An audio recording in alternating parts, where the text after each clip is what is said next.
Yeah, we're going to go down there. Hey, well, it's Richard.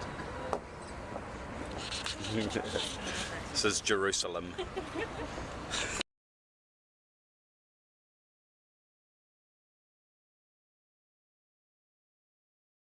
The great mountain, that is where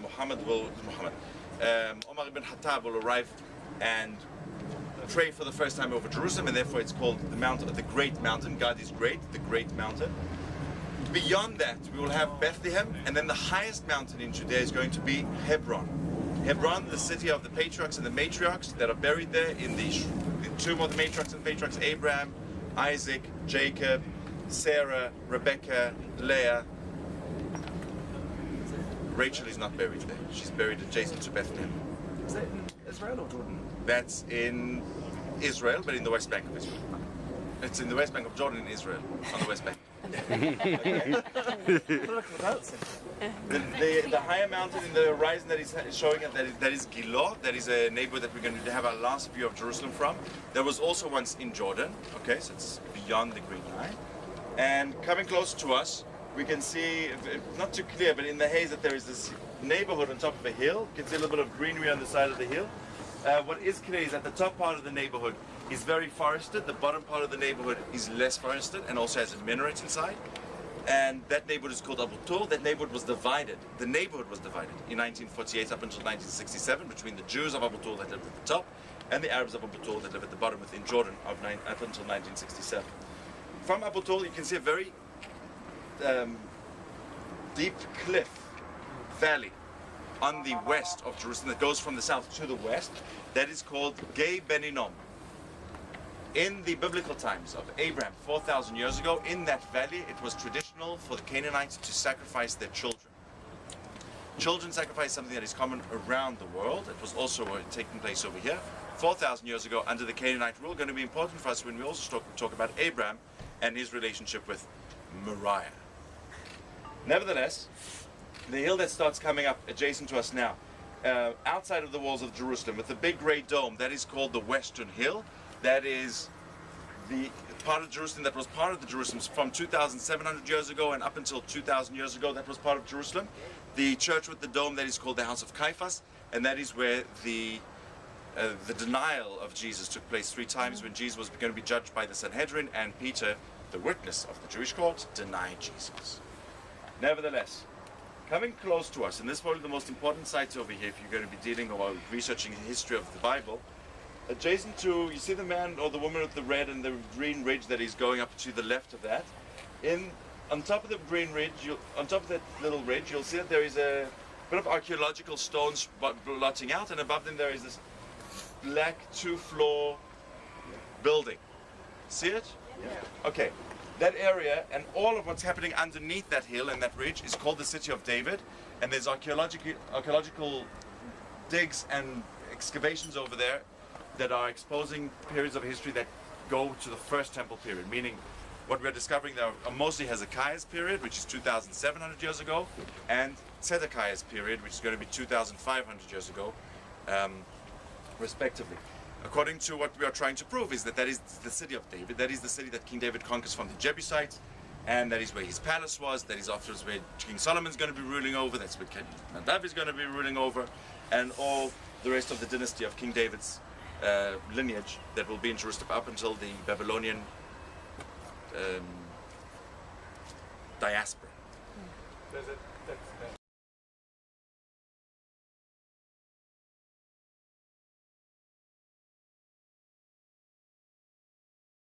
Wilhelm, the Kaiser of Prussia, Germany, and when we pass the Augusta Victoria, that is named after his wife, by the way, that is also a church that was built by Kaiser Wilhelm. He will build over here 3 churches, one for the Lutherans, one for the Protestants, and one for the Catholics. The Lutheran church we'll find in the Old City when we go in. The walls of the Old City are only 500 years old, even though they're the Old City, they're only 500 years old. They were built by the Turks in the year 1538 up until 1542. Suleiman the Magnificent is the builder, the great builder of these walls. You're all standing behind me, and I don't know why you're doing that. It's hard for me to talk with my face backwards.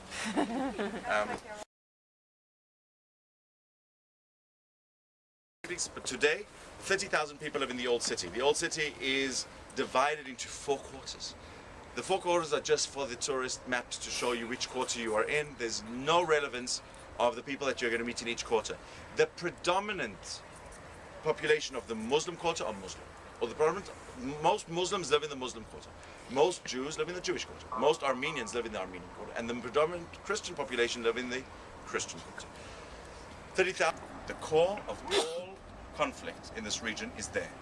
And that building itself is also a core of conflict because all 3 religions consider him to be the greatest prophet.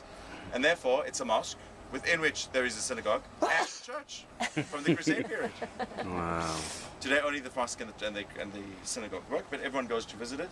Very, very conflicted site. The core of all the problems here.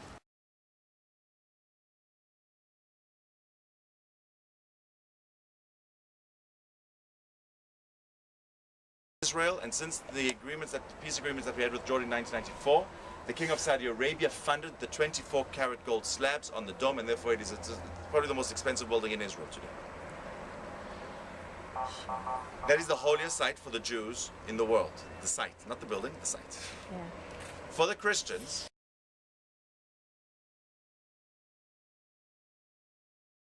the holiest site in the world is going to be, in my eyes, if you look to the left of the Golden Dome, you'll see 2 big grey domes and white scaffolding plates going down.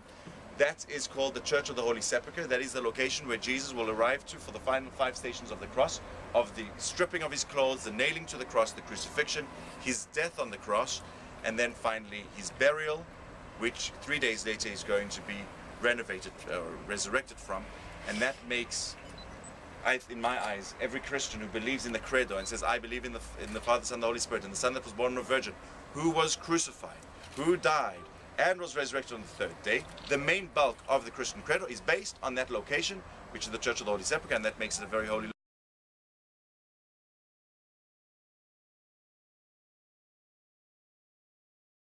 location. And in Hebrew, we're going to call it Mount Zion. So all of those names, Jerusalem, Moriah, Zion, are all the mountain that is domed today with the Golden Dome. Okay? All of it. In Christianity, yes, where the Church of the Domitian, that is also called Mount Zion, but that is the Christian version of what Mount Zion is. For the Jews, Mount Zion is where the Golden Dome. Jerusalem and Moriah is where the Golden Dome. What happened over there that makes this place so important? You know, when you think of big famous cities in the world, London, New York, Paris, Tokyo, they all have these big harbors, they are trade routes. Guys, this is the Pacific Ocean over there, the Atlantic Ocean over there. There's nothing here. Why is Jerusalem so important or so famous internationally when there's nothing here? There's not even a trade route over here. We're in the middle of all these hills and valleys. There's no massive trade route coming through here. Why is this place holy or important? Yes? Abraham's sacrifice. Very good. The first reference to this land is in the book of Genesis, chapter 22, where God tells Abraham, this man that he's infatuated with God, after he's told him to leave his country and to leave his people and to walk to this nothing land, and that he's going to multiply his seed, and Abraham is barren and all the rest of it. Finally, he has a son, and at the age when his son is 37, God tells him, take your son, your beloved son Isaac, and give him to me as a sacrifice in the country of Moriah, on one of the hills that I will show you. So Abraham walks with Isaac for 3 days. Isaac is carrying the wood on his back. Abraham is carrying on his one hand a fire to burn Isaac on, and on the other hand he's holding a knife to slaughter Isaac with. And he's walking for 3 days with his son Isaac to go kill Isaac. And Isaac, to one point, turns to his father and says, Dad, you know, I got the wood, got the fire, got the knife. What's going on? You know, in the place that we're going to, remember the Canaanites, Gay Ben Hinnom, that's where they're sacrificing their children. What is going on? Isaac realizes that he's going to be the sacrifice. Abraham knows that he's going to be the sacrifice. Yet willingly they go together to be sacrificed and to sacrifice for God. At the last moment, as Abraham has bound Isaac and he's coming to slaughter Isaac, an angel comes down from heaven, or a voice comes down from heaven and says, Abraham, snap out of it. Don't send your hand to your son, don't do him any harm. Instead, send him to psychotherapy. But now, there's a ram, shh, calm down, there's a ram. Take the ram, slaughter the ram instead of Isaac.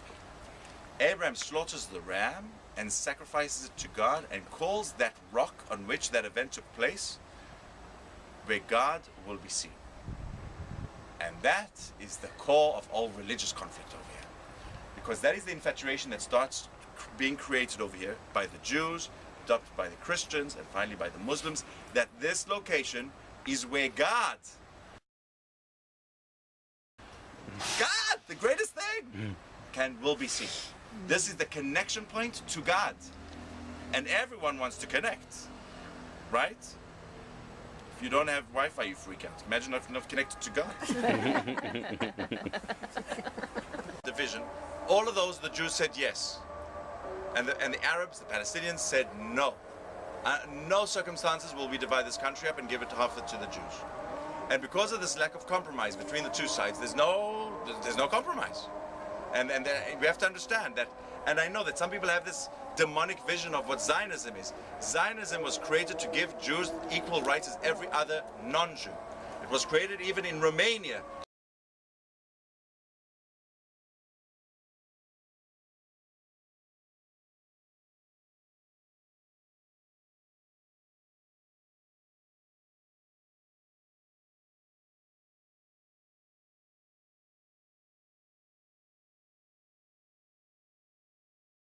Site of the city of Jerusalem. If you are trialed to death by the Jews, from the top of the hill they drop you down head first, and if you haven't died they stone you to death. That is the ancient barbaric way that the Jews used to kill. Stoning. The Roman execution was crucifixion. In the Jewish execution you died in a few seconds. In the Roman execution you die in 3 days. You get crucified to a log that is standing on another log, and you have a little ledge at your feet that once you are nailed to the cross and you collapse, you have to raise yourself up to breathe, and then you collapse again. And in so doing, in 3 days you're going to die. The idea of the Romans is that everyone that's coming into the city, as this is happening just at the entrance, will see you on the cross, hear you shriek on the cross, see you distressed on the cross, and think again if they want to break the law. Because if you break the Roman law, that's what happens to you. Jesus arrives over here after he's been trialed by the Romans. He was not trialed by the Jews because Peter denied him 3 times at the Jewish trial. So the Romans trialed him. Pontius Pilate washed his hands. His wife said, don't do anything to this man. He asked the public what they wanted to do, and very sadly, they all unanimously said, free the murderer and crucify Jesus. And that is what happens to Jesus. He walks along the Via Dolorosa, he arrives over here, and on top of the hill, they then strip him from his clothes. You never see Jesus naked completely, except for sometimes in art. And the reason for that is that the church does not want to show you that he's Jewish. And therefore, in Catholicism, the tradition is that Mary takes off her veil and she covers Jesus with her veil. The idea of the Romans is not to give anyone any, humanity, dignity, shame. The idea is to humiliate as much as possible. And thus, he was naked on the cross. Continuing, the Romans are trying now to rip the cloth, the red robe, because it's a wealthy red robe. It's the robe of kings. But they can't split, they can't tear it, so they have to gamble who's going to get the robe, and that takes place at station number 10, which is today behind the gridiron window there. Remember, at the time of Jesus, there's no building here. Everything has been built afterwards. After that, they then take Jesus to another station, which is where they're going to nail him to the cross. They crucify him, and exactly at 2 o'clock in the afternoon, after Roman has opened up Jesus' abdomen and Jesus is bleeding and water is coming out of him, Jesus says his final words, which is, Father, why have you forsaken me? He dies on the cross. Beside him, the 2 thieves that he also promised to go into the kingdom of heaven with him, and Jesus is dead. Now it's Friday afternoon. There's now going to be a rat race to bury Jesus. Jesus has to be buried before Shabbat comes in. You're not allowed to work on the Sabbath. You're not allowed to be outside of the city on the Sabbath, and you're definitely not allowed to be dealing with the dead, which is unholy on the holy day of the Sabbath. So there is a race to bury Jesus. Very quickly they anoint him. They prepare him for his tomb. A man by the name of Joseph of Arimathea gives a shroud to wrap Jesus in, even though he's part of the Sanhedrin who tried to trial Jesus last night for dinner. at the Jewish trial, and then he even gives a plot of land to Jesus to get buried in. Jesus is buried, they close the rock, and everyone goes back to the city to celebrate Shabbat. On Saturday, no one goes back to the tomb because it's Shabbat. When Shabbat goes out and it's pitch dark outside, no one goes back to the tomb because that is when you have all these wild animals around.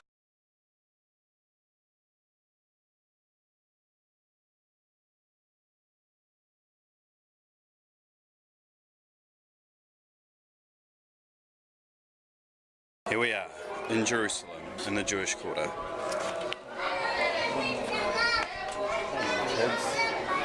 Here's the Wailing Wall. And there, there's the Dome of the Rock. The Mount Olives.